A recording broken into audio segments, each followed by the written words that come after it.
Hello, everyone. My name is Joel Torres from Family Connections Alcohol and Drug Abuse Prevention Team.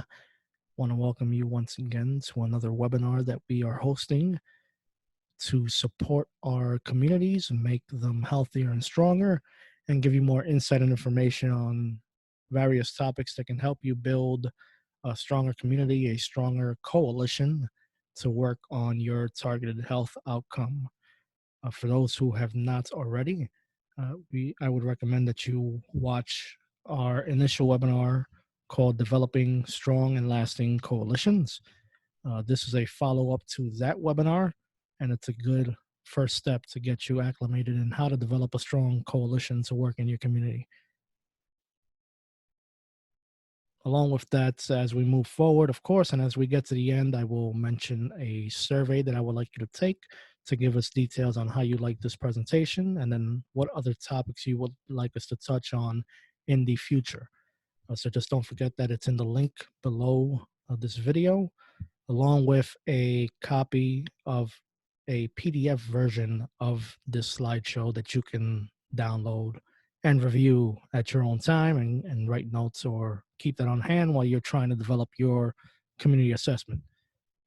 With that said, the outline for the presentation today, first we'll break down some background information on ADAPT and who I am as your presenter. We'll help you build your community assessment, looking at defining and describing your community, collecting various forms of data, developing your problem analysis, and then finally building your logic model.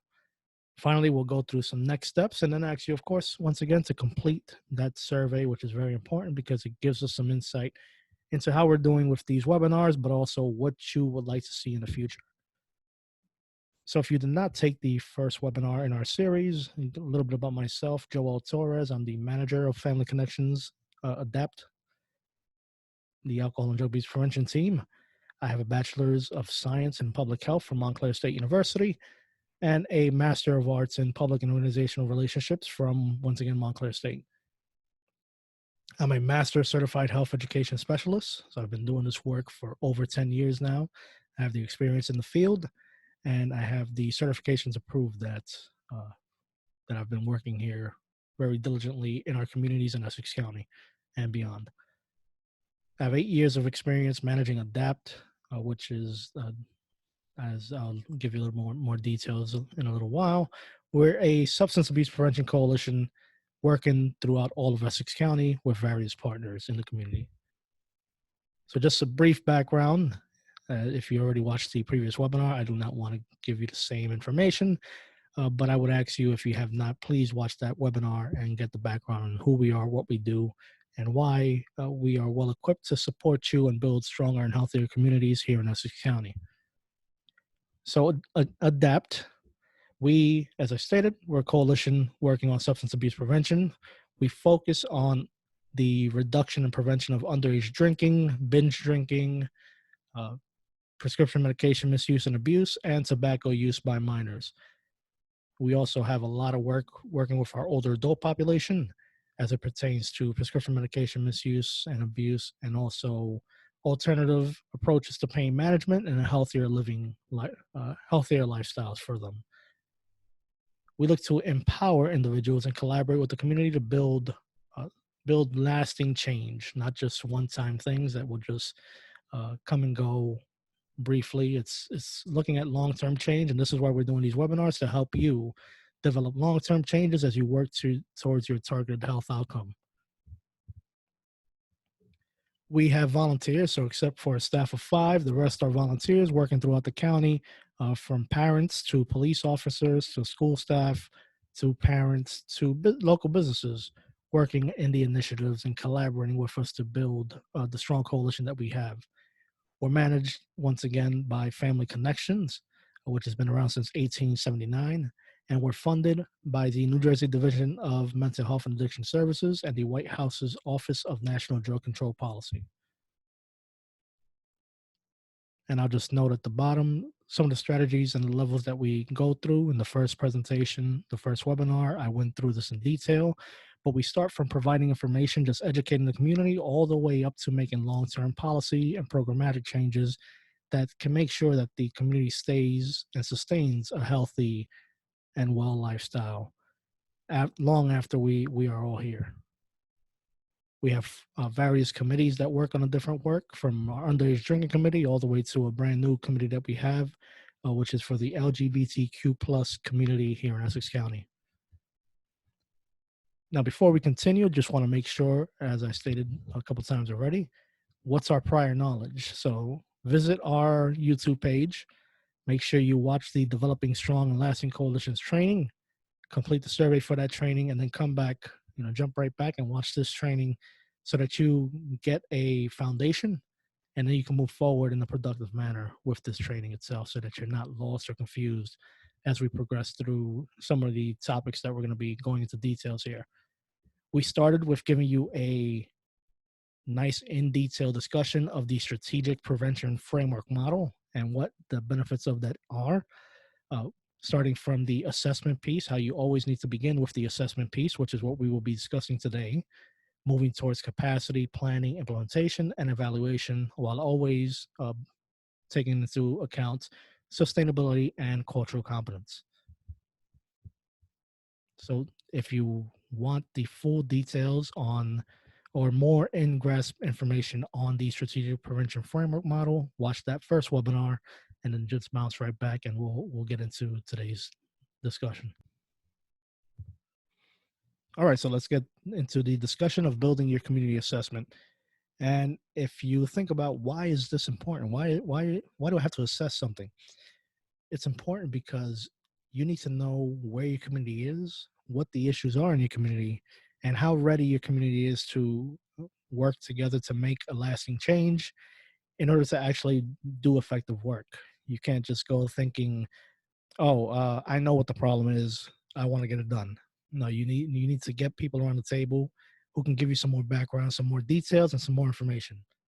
So with that, let's walk through the community assessment, give you some more backgrounds and details, and make sure that you get out there and do an effective job with creating yours. So the first piece is laying out the definition and description of your community. So it's a general understanding, or I'm sorry, not general, but a detailed understanding on what your community is, who is in your community, and things of that nature. Some questions that you should be considering are: who should take part in your coalition? Which population do you need to work with to make sure you are successful at population level change? So who do you need to bring to the table in that next piece, in that capacity building piece? Who do you need to bring to the table to make sure that you make that lasting change? What demographic and geographic perspectives must you keep in mind through the entire strategic prevention framework process? And which part of the demographic of your community should be addressed to be effective? So what population should you be targeting to make sure you can make lasting changes and you make the biggest change possible to support your community? So detailing your community description, some things to keep in mind while you're developing your community description. You need to give an insight of your geography, because that's going to influence the problems affecting your targeted community. So what area will you be working on? Will you be looking at just a city, just a ward or a community within a city, an entire county, an entire region? Try to get some details, try to get as much details as possible on the geography. You need to make sure that you define your jurisdictions within the boundaries. So you need to give some clear details and information on what makes up the area that you will be working in. How many schools are there? How many communities or how many different neighborhoods are there within that area? Do you have any colleges or universities that are there? How many police departments will you have to be working with? Schools, businesses, bodegas, etc. And you need to make sure that you describe all of the important demographic information in your area. So demographic information, of course, the ethnicity, race, marital status, etc.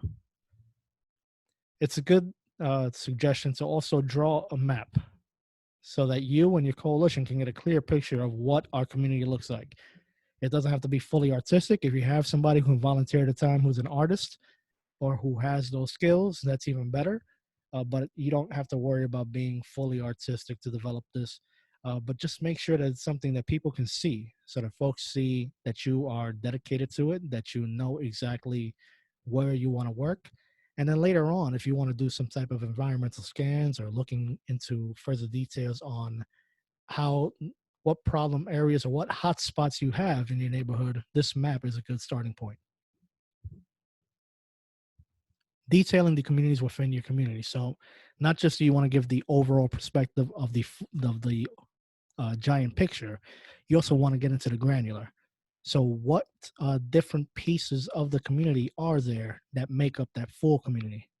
So, it could be a community of place. So, a group of people living in a neighborhood, in a block, in a school, in one particular city, if you're doing an entire county, or if you're just doing a ward, all the different pieces that make up that ward. A community of experience is a group of people with a shared common experience. So if you have a large immigrant population in your community, you can also detail that. If you have war veterans or cancer survivors, you want to detail that as well because that gives you very good perspective on the community that you're serving. And then of course a community of interest, which is a group of people who have a shared interest or an activity that they want to organize around. So that's either a work experience, hobbies that they might have, sports, especially youth sports that they rally around, and of course, their faith are some things that you should consider when detailing. And the more detail you have, the better it is for you because you would know how to, uh, when you move forward, how to target various strategies to impact and benefit all those different specific communities.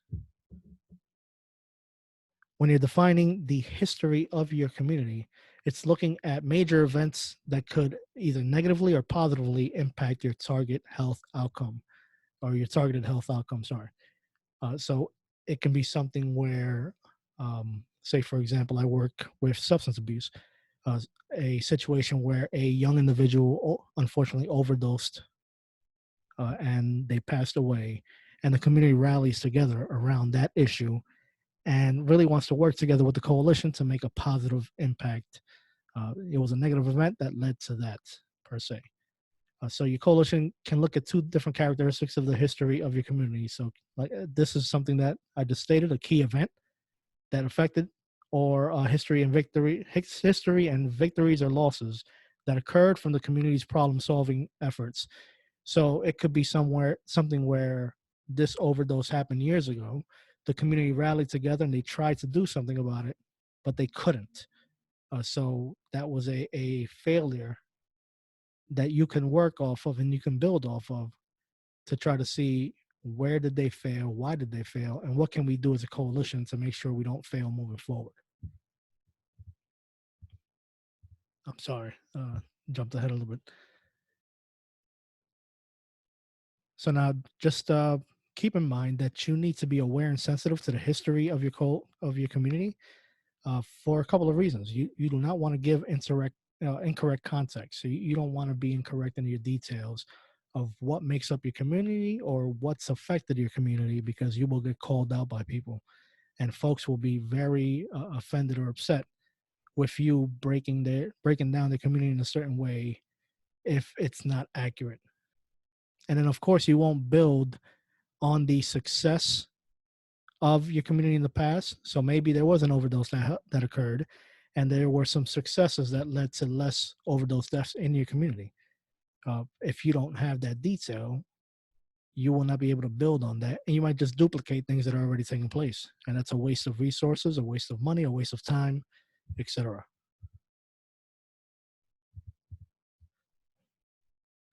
When we look at data collection on the community needs and the resources, this is the next piece of this community assessment. So you're going to perform a needs and resource assessment. And just a note, I'll say this a couple times, but these two things need to happen at the same time, in conjunction with one another, because you need to be clear about not just the problems or the needs, but also the strong points and the resources that you have to support a healthier community. It's good to do it together, not just do your needs assessment, say these are the problems, we're here to solve them. No, these are the problems that we're facing. These are some resources that we have already and that we want to build upon together. And I'll detail that a little bit more moving forward. First and foremost is understanding what a needs assessment is. It's looking at various data points to build a story about your community and what's been impacting your targeted health outcome. This is looking at both qualitative and quantitative data, and I'll explain those in a little bit. You'll be looking to collect various forms of data, from demographic data, from consequences that have impacted your community, to the problems, root causes, and local conditions. And all of this will be laid out for you in this presentation, so you don't have to worry about it. If you don't know some of these things, I'll make sure I'll explain it very clearly for you to understand and move forward in a productive manner. So the first type of data that you will be looking for is demographic data. Spoke about this a little while ago, but that is just a picture of the population that you have there, the ethnicity, racial breakdown, socioeconomic status, age, gender, their income, their education. This is looking at the culture and diversity that makes up your community, and being very specific about the features that might impact your ability to work uh, effectively in building your coalition and your prevention efforts. A lot of this can be found through the Census Bureau, doing research on your county or your city through the Census Bureau. But then, if you're looking at just a ward, or if you want more detailed information, I'd recommend that you go either to your city, town's planning department, or if not, your county planning department, depending on what level you're going to be working at. Then you'll be looking at the consequences related to your targeted health outcome. These are looking at the problems that motivate a community to take action, including the social issues, like for instance, crime or violence, or the health problems, obesity, malnutrition, uh, things of that nature that are impacting your community right now. The social and health consequences will give you long-term outcomes that you want to work towards as a coalition to make improvement in those. So if you are looking at improving crime in your community, that will be one of your long-term goals. If you're looking at improving obesity, that will be one of your long-term goals that you will be building up as you're building this community assessment. Some examples of consequence data from a health perspective are cancer, cardiovascular disease. From a financial employment perspective, unemployment or loss of income. If you're looking at law enforcement or the justice system, the number of arrests or probation or fines. From an education perspective, the percentage or the number of truancy cases in your district, an increase in absences due to illness or educational issues. And from a social perspective, family conflict, divorce, child welfare, or community isolation or self isolation. When you're looking to identify the problems uh, for your coalition, you're looking at basically identifying the problems that are impacting your community and how they relate to your targeted health outcome. So it's linking it back to that main thing that you want to work towards. So if you want to work towards nutrition in your community, then you're not looking at gun violence rates. That's not your problem. Your problem should be related to nutrition, because that is your targeted health outcome. So if one of the problems is that your there's a 45% of residents in your ward are malnourished, that's the problem that you're working towards. So some examples of community problems include teen pregnancy, child abuse and neglect, HIV/AIDS, hunger, poverty, violence, health disparities, and drug use. Then you move towards your root causes. So these, if you remember back in our first webinar, these are looking at your risk and protective factors that are affecting your community. So the root causes are those conditions that within the community, family, friends, schools, that make it more or less likely for there to be a positive health outcome. If you look at the picture there, uh, the root problem is getting down, of course, to those roots, to the root of the tree. Those are your root causes. At the top, you'll see the tree either beautifully there with all of its leaves, or dying. Those are the symptoms of those root causes that you do not see at first glance until you're doing a very detailed look into what the actual issues are that are causing this to occur. So just remember that you need to look deep down into the roots to find the actual causes of what's impacting and making that symptom that you can see right in front of you. So it's digging deeper. Some examples, if you look at this picture right here, it gives you some more background, some more suggestions here. So you see the statistics, you see the individuals or the population that's impacted in your community, you see how it affects them, or you see the experiences that they're dealing with. But what you don't see is what's underlying the historical events and the beliefs systems that have been created in that community, the institutions that have impacted the individual or the community, their representation in the media, or the norms that have been established over a long period of time in that community, in the family, within the individual. So some examples are low community attachment, a transient or mobile community, economic disadvantage, racial tension, low parental involvement. These are just some symptoms or some root causes that you will see in your community that you can identify as risk factors, root causes within the development of your assessment. As we stated earlier, you're also going to be developing your resource assessment. So you also want to identify protective factors at the same time. So you're going to look at your risk factors and your protective factors. The protective factors are those things that are making it less likely for individuals and communities to participate in risky or unhealthy behavior. So when you think about protective factors, they shield the exposure of risk factors. They build protection in general by promoting safe and healthy environments for people to thrive, and they protect community members from other problem behaviors related to the risky and unhealthy behaviors. So, some examples there's safety within the schools, achieving academically or extracurricularly. I'm sorry, or at the extracurricular level, awareness of and access to local health services, and safety within your neighborhood. Local conditions, um, very important for you to understand that this piece of data, your local conditions, as we're going through this process, we're getting closer and closer to the community and what's impacting your community. So the local conditions are the most important sets of data that you will be collecting throughout this entire assessment process. They are actionable data that you will guide you to develop your strategies. And these are the things that you will be targeting in your community to improve your targeted health outcome, because they are the ones that are more directly involved in impacting that outcome.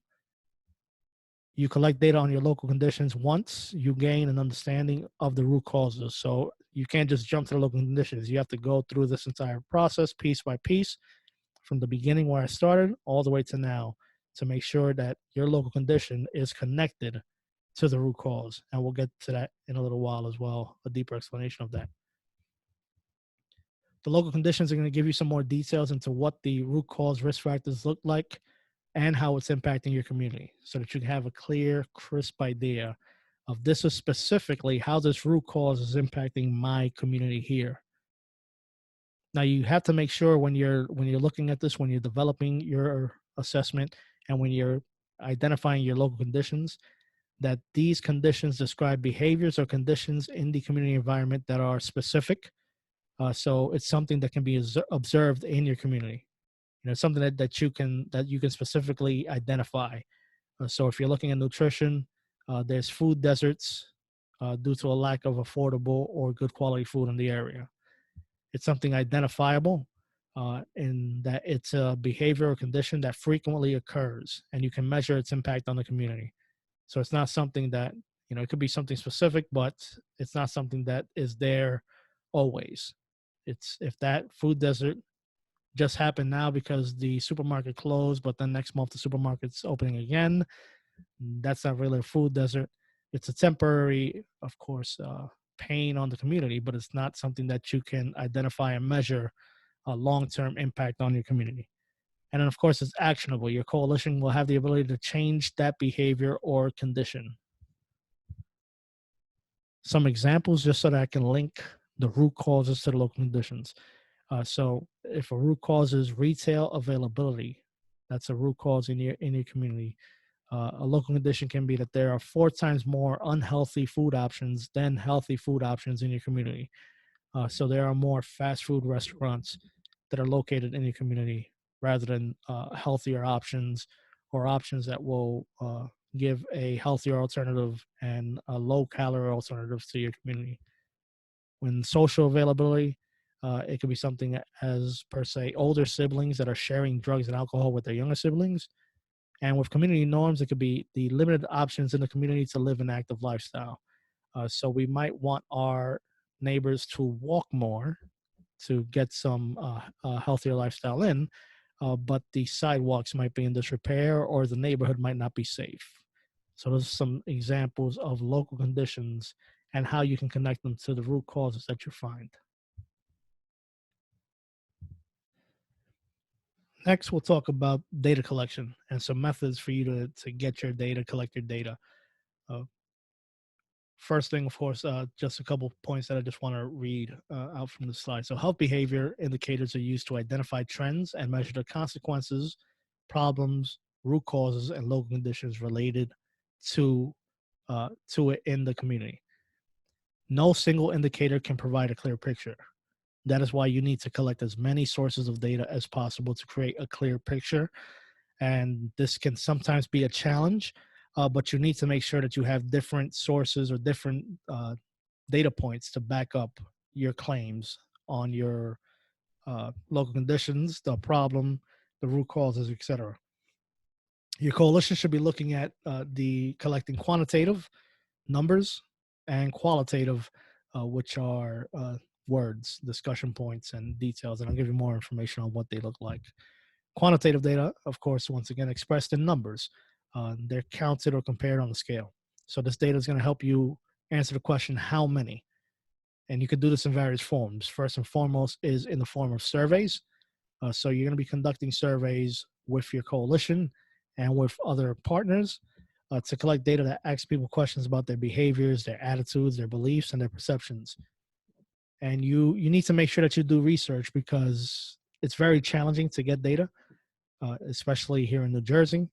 And you should be doing your research to see if there's any data out there already, and if you have to reach out to some partners to collaborate and try to get the data that they have from their surveys.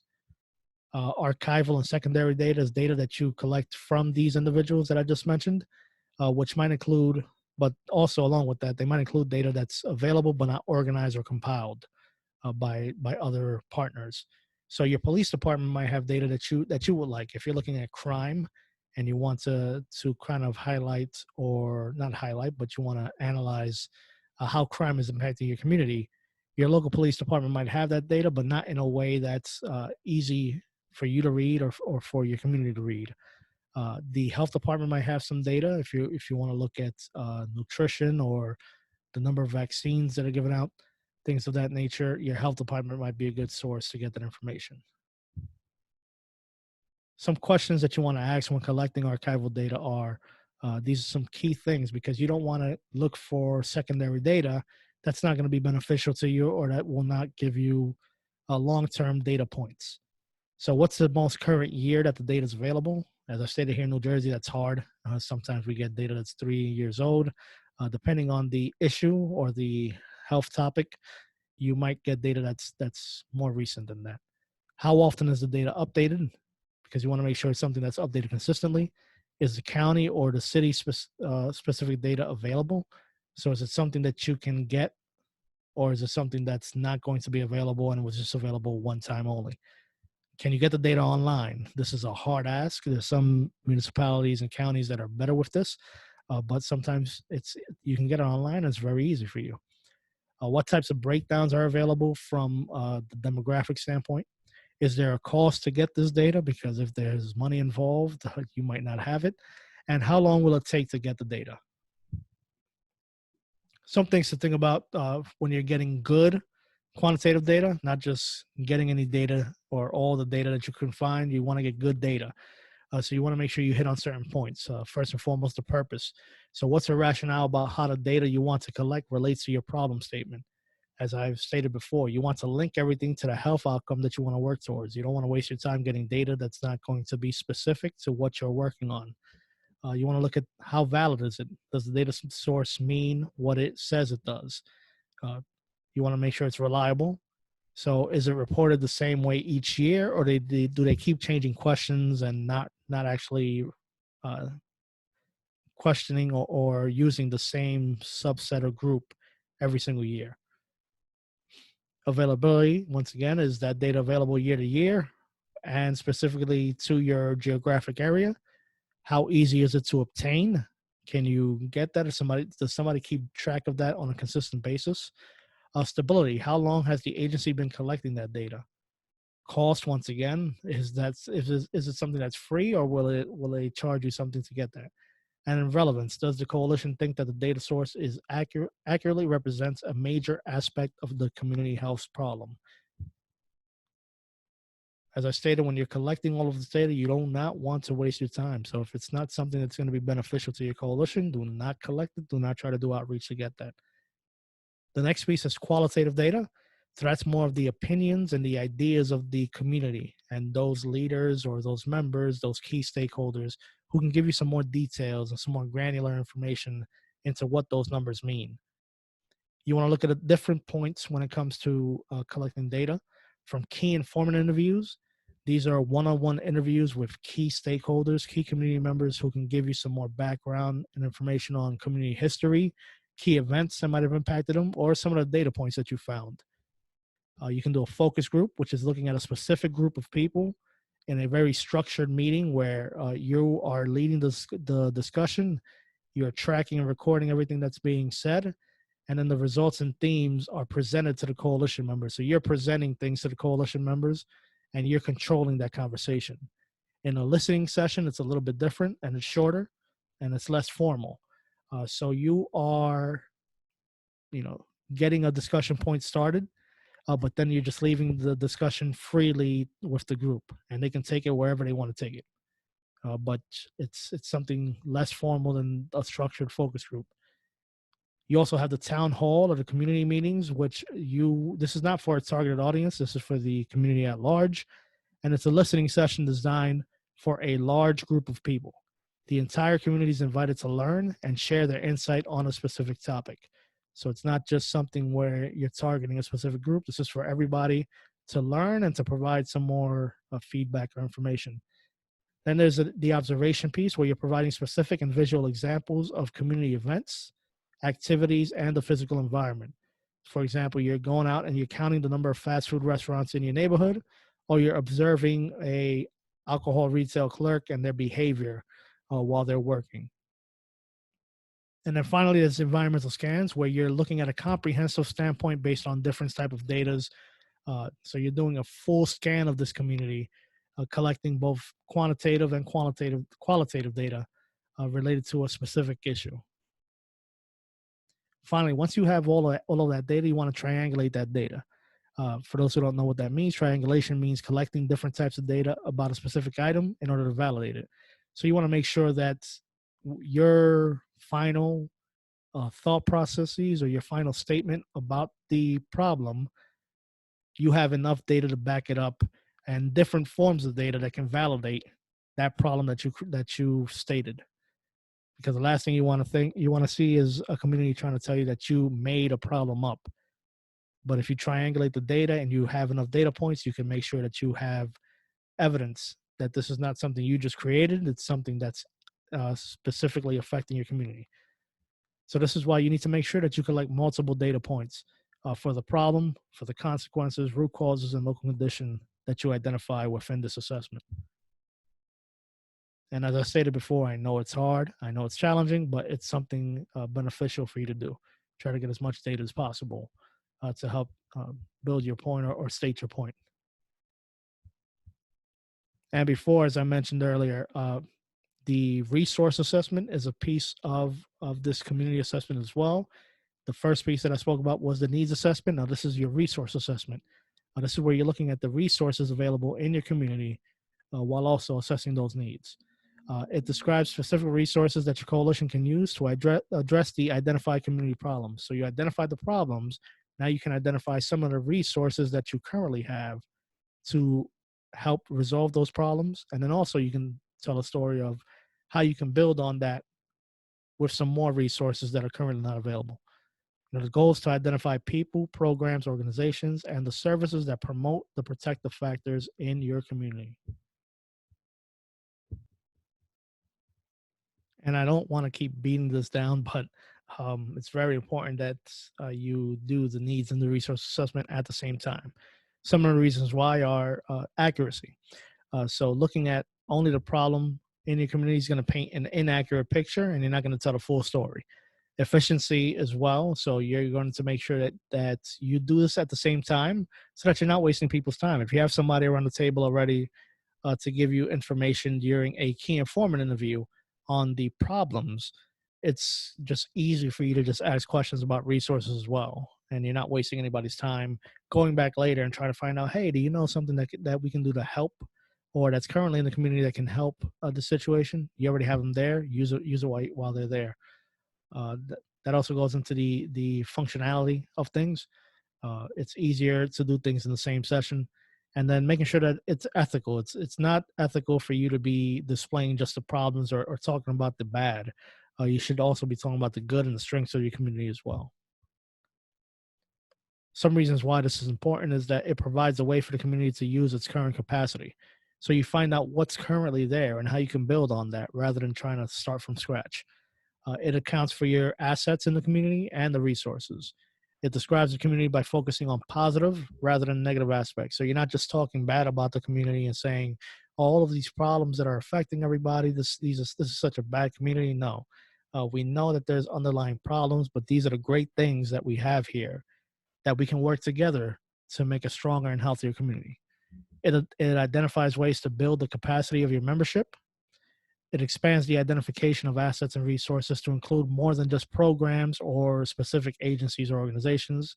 And it identifies community members who might be willing to participate in the coalition or support its efforts.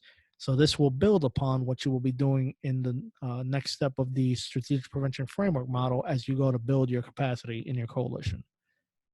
Some examples of resources are existing facilities, parks, programs, organizations, or program or initiatives that are taking place that support the youth, that support the families, that support your community in general. The prevention infrastructure, from your health department to the schools, to either the laws or policies that are currently in place, to the funding that's coming into your community to work on prevention or to work on that targeted health outcome. The individual volunteers and community members that have the various skills and expertise, the existing connections between individuals and organizations, such as if you have a local municipal alliance and you're working on substance abuse issues, that's your key partner to work with. If you have associations or clubs, the same thing, they can work with you on various issues. And also the protective factors and the developmental assets that create a healthy environment and support healthy decision making. So if there's strong things that are already taking place, you want to work with those things and build them up. As you move forward through this community assessment, you're going to develop a problem statement. With this is a succinct, short, and sweet, to the point statement that you're making based on your needs in your community assessment. So this is going to represent the conclusions that you have from the listening session, from the data collection, from all of that you've been doing. It's going to be explicitly agreed upon by the coalition and by your data collection committee that you've created. It's going to take the form of, as I stated, short and sweet statements. The problem is blank. The goal for our community is to blank. And just be very clear that the coalition might identify multiple problem statements, but for each one, you're going to develop your own logic model, which we'll talk about in a little while. And they should be separate, the problem statements. They shouldn't be all together. To create an effective problem statement, you want to make sure that you meet the following criteria. It identifies one issue or problem at a time, as I stated earlier. You're not going to be doing two different problems in one statement. Very short and sweet statement about this problem, and then another short and sweet statement about another problem. You're avoiding blame, or you're not trying to single out a particular group or people. You don't want to name specific solutions. So you don't want to say, oh, I know that X, Y, and Z will fix this. No, a general statement on what the problem is, without getting into solutions or what you think will work, because it's not what you think. You're looking at the data. And this statement is just stating the problem. That's it. It defines the problem in terms of behaviors and conditions specifically. It's not enough for you to identify good behavior conditions or bad behavior conditions. Um, you should be more balanced in what you're putting out there. You're specific enough to be measurable with this problem statement. So you want to validate that the problem exists and track changes to the problem to assess whether the coalition has achieved their goals. And then finally, it reflects the community concerns as heard during the assessment process. So you want to make sure it's something that is uh, something that shows that you're listening to your community. Some challenges that you're going to be finding while you're creating your problem statement are some of your members might be overcomplicating the problem statement with too much information, trying to put the root cause or trying to put a lot of data into that problem statement. Your problem statement is short and sweet. You will have some data to back that up at the bottom, but it has to be short and sweet and to the point. It shouldn't include all of these different things. And sometimes your members might not come to a consensus around the problem statement, but you need to work together to come to a consensus as quickly as possible on the problem statement for your community. And then you might have some members that might be stuck in figuring out how to frame their problem.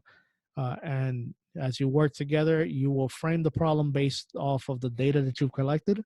But once again, it has to be short and sweet and to the point of what the problem is. Along with this, the next piece of the assessment is a problem analysis. So this is a systemic process that you're using to unpack a complex community issue. It's going to give you a clear picture of the problem in your community, and it causes what's known as the logic model, which is the clear picture showing what the problem is all the way down to what you're going to do about that problem. There are different versions that are used to create this problem analysis to get to this logic model that you're going to be showing the community. The one that I'm going to discuss right now is promoted by CATCA, which we spoke about in the first webinar, the Community Anti-Drug Coalition of America. I have more details on them in the first webinar and in our sources section here of this presentation. But they have a version that's called the root cause technique, looking at the but why and then but why here, asking those two questions to build out this analysis. So first and foremost, creating this analysis will give your coalition an opportunity to, number one, carefully perform an overview of the data that you've collected throughout this entire process, this assessment process. You'll understand the most important problems and the fact that they have multiple and interrelated causes. That it's not just one thing that causes this problem; it can be different things. You'll decide on a specific root cause or root causes, not just one root cause, but multiple root causes. It can be either or, and local conditions that are making the most impact on your targeted health outcome that are identified in your problem statement. So as you see, as we go down this list, everything connects to each other. Everything needs to be interrelated, interconnected. You will uncover assumptions about those root causes, the risk factors that are affecting your community, and determine if the members' assumptions are supported by science and if there's evidence that backs it up in the community.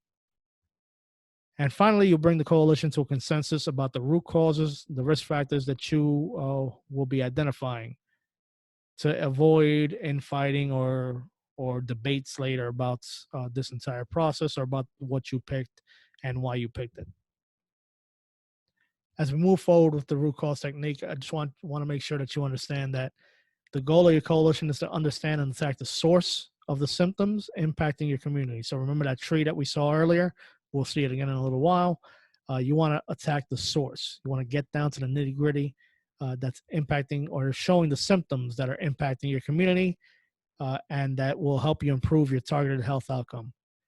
Through this entire process, your coalition will use the community assessment data to analyze the problems that are impacting the community and to bring up those root causes and local conditions that are causing these problems in your community.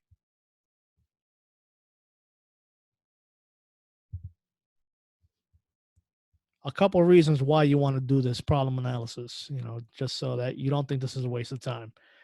This will help you. It's going to help your coalition understand the relationship between the health outcome that you want to achieve and the community problems or concerns that are impacting that health outcome.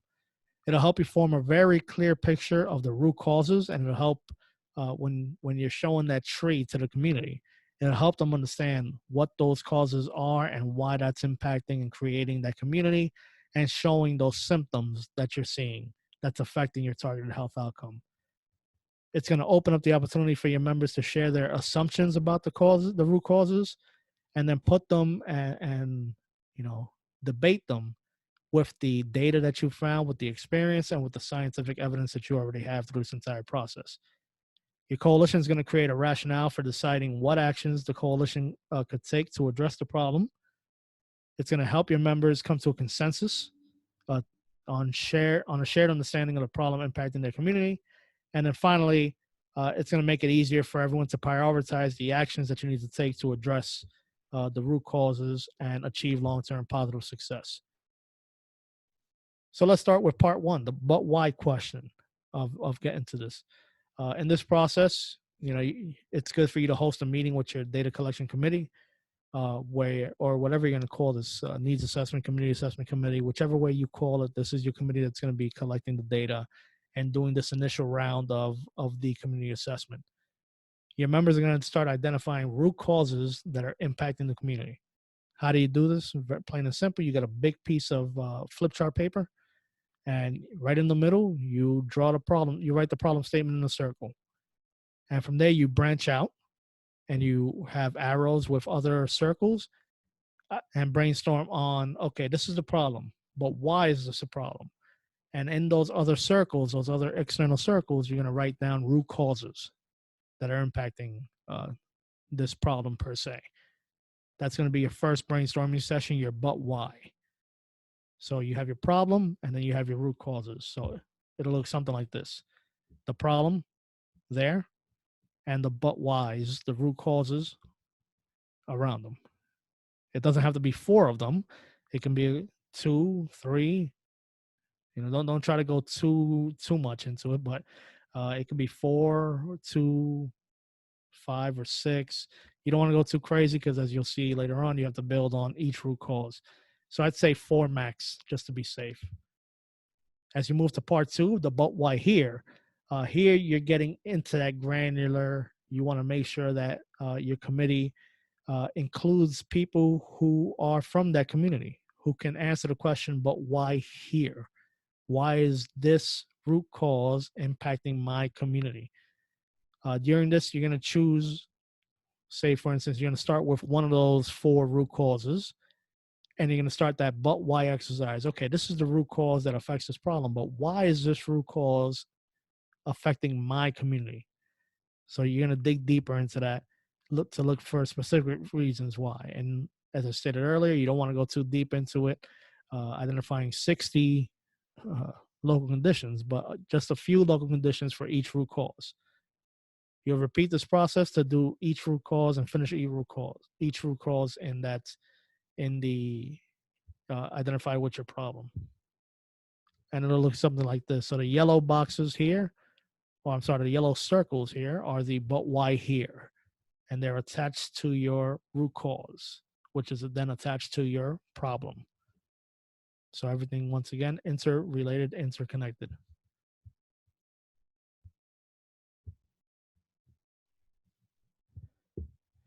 All right. So what are the benefits of the but why here activity? Uh, the big thing that the big benefit of this is that it forces your coalition to connect the dots between the problem, the root cause, and the local condition. As you heard me throughout that, I was connecting everything back to the problem. So make sure that you can connect the dots and show your community and your coalition members that it's all interrelated. And once you do this, you'll be able to select the strategies and the initiatives that will specifically target the problem, the root cause, and the local condition in your area.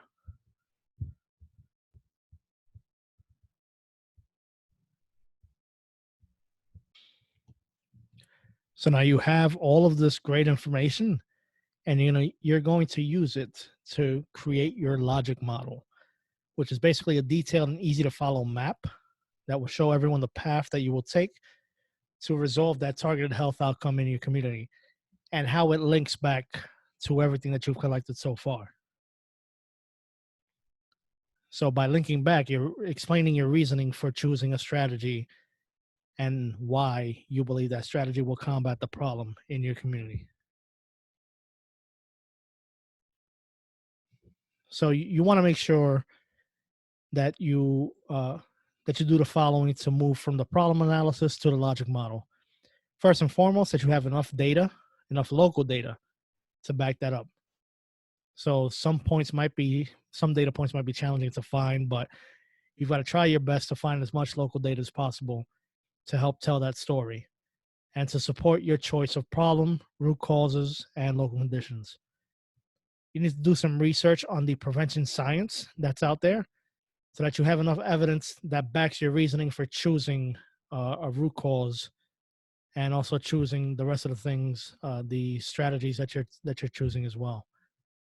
You want to make sure your local conditions describe specific behaviors or conditions that are taking place in your community and that they are connected to that root cause, as I stated before. And you need to keep in mind the experience of your community and consider their opinions when you're setting the priorities. So you want to make sure that they are part of the process as well. And this is what you've been doing, especially when you're collecting your qualitative data through those different qualitative data aspects or methods that we spoke about earlier. Once again, a key point when it comes to local data. Uh, Look, I'm not going to sugarcoat it. It can be challenging to collect local data due to some barriers from the active parental consent law that really limits your ability to collect data within schools, to bureaucratic hurdles that you might be dealing with, and of course, the red tape. But it's important to try and gather enough local data as possible to educate your community on the severity of the problem and why you're picking the things that you're picking to target the problem. I want you to consider the following when you're adding data to your logic model. Once again, include at least two pieces of data for each part: your problem, your root cause, your local condition. Try your best to make sure the data comes from different sources and try to get both quantitative and qualitative data. So as you're building your logic model, these are the different pieces that you would have. Doesn't matter what format you use. These are the pieces that you should have to tell your story: the problem statement, the root causes. So this is answering that but why question that we spoke about earlier.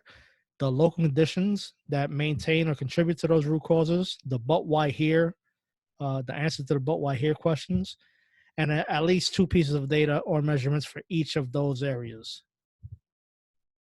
This is a sample of a logic model that we use here at Adapt. I don't include everything within it, but just give you an idea of what it can look like. So your problem statement can be something as clear as middle school and high school students are using tobacco products. Your root cause can be the availability or access, uh, either retail, social, etc. Your local conditions will be the merchants aren't carding, aren't checking IDs, or there are not enough policies in place at your schools or your universities to enforce a ban on the use of these products. And then your strategies and your interventions. What are you picking? What strategies are you picking to target that? And as you can see under the problem statement, root cause and local conditions, we have data to back all of that up. I don't have it here included in the sample, but we have data points for each one. Once you have this done, once you have this full community assessment done and you have your logic model done, it's good for you to then review it and present this draft to your coalition member. This is a time for them to critique it by asking specific questions.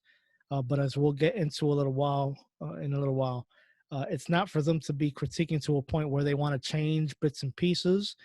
They should be asking specific questions. You can take their input into consideration, but this is something that you spent a lot of time on. So you want to make sure that they understand that this is not something where we're going to be then fully going back to the table and doing everything from scratch. So some questions or specific questions that you can identify during your session with your members that they can ask is the data included for the problem, root causes, and local conditions. So this is more of them looking at this with a fine-tooth comb and making sure that you've hit on all the key points. Are there quantitative and qualitative data points? Do the local conditions describe actual behaviors and conditions that exist in the community? Can the local condition be changed within a reasonable time frame and with available resources? If the coalition positively impacts the local condition, is it likely that the root causes will be changed? If the changes occur, will the data identified reflect that change? Do the coalition and its members agree that the local conditions exist? And are the prioritized problems, root causes, and local conditions viewed as important by the coalition and community members? So this is, as I stated, they can critique this and go through these specific questions, but it should not be something that will make you start from scratch because you followed the assessment process from start to finish. So now we've done all that. We've got our community assessment done. What are the next steps? We spoke about the specific questions and the critique, but you actually need to make sure that you set a meeting up to make that possible. Before we get there, just a point to make that you will be making continuous updates to your community assessment. So you will be finding and collecting more data as you move through the strategic prevention process, as you work through your strategies, as you build more relationships. So this is a living document, but uh, you will be plugging things into the assessment and making uh, having qualitative data collection methods done moving forward. So this is a living document, but don't think that you have to start from scratch from the beginning. It's something that's just a living document that will change based on what you have moving forward.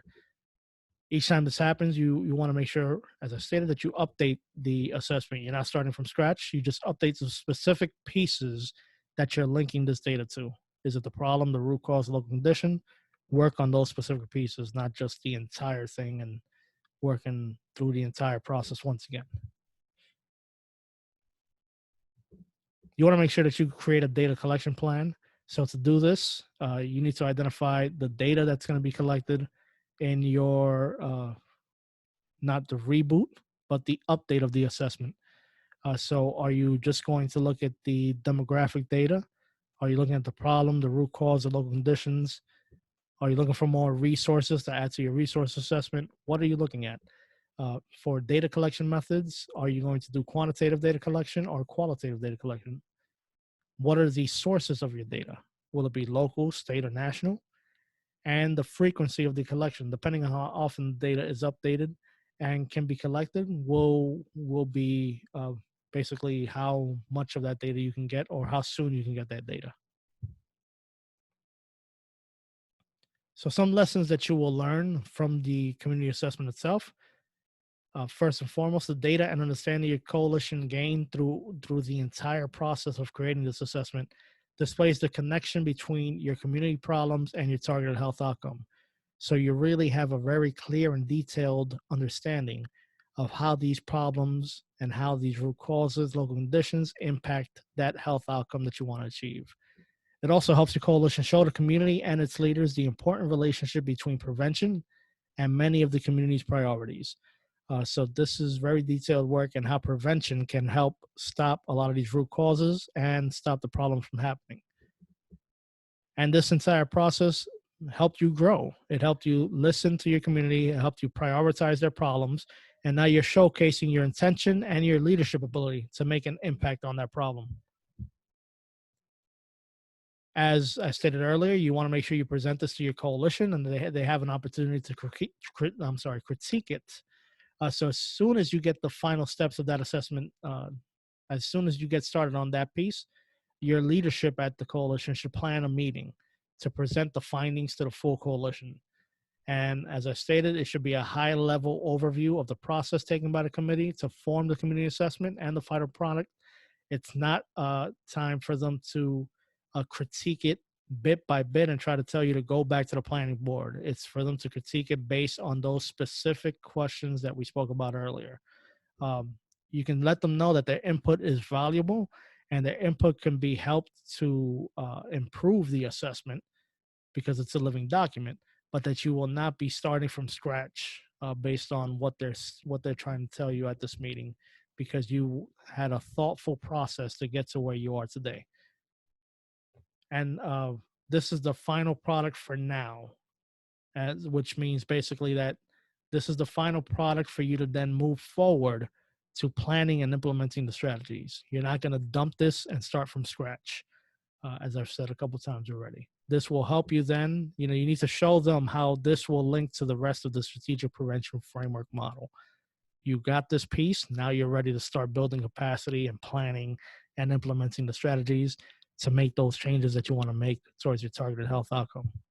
So this is a way for you to energize your coalition, get excited about it. We have the data, we know what it is, and we want to get to work together. A sample layout of the presentation that you want to make. You want to have an overview of the steps that you took to create the assessment, kind of giving them a high level picture of the definition and description of the community that you made, of the needs and resource assessment that you created, the problem analysis that you formed, the logic model. Of course, you want to present that full logic model to them, and then provide them with action items as the next steps for you guys to plan and implement the selected strategies from this entire process.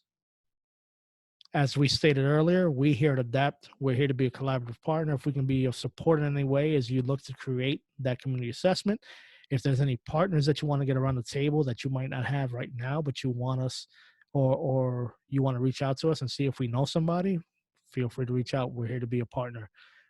We stay true to our public health approach. So we're trying to break down the silos across health issues and work together to make healthier and stronger communities all throughout, looking at the holistic approach of health and wellness here in Essex County. We want to provide technical assistance. We can be a member of your coalition moving forward, and we want to work collaboratively to support improvements in all of our targeted health outcomes.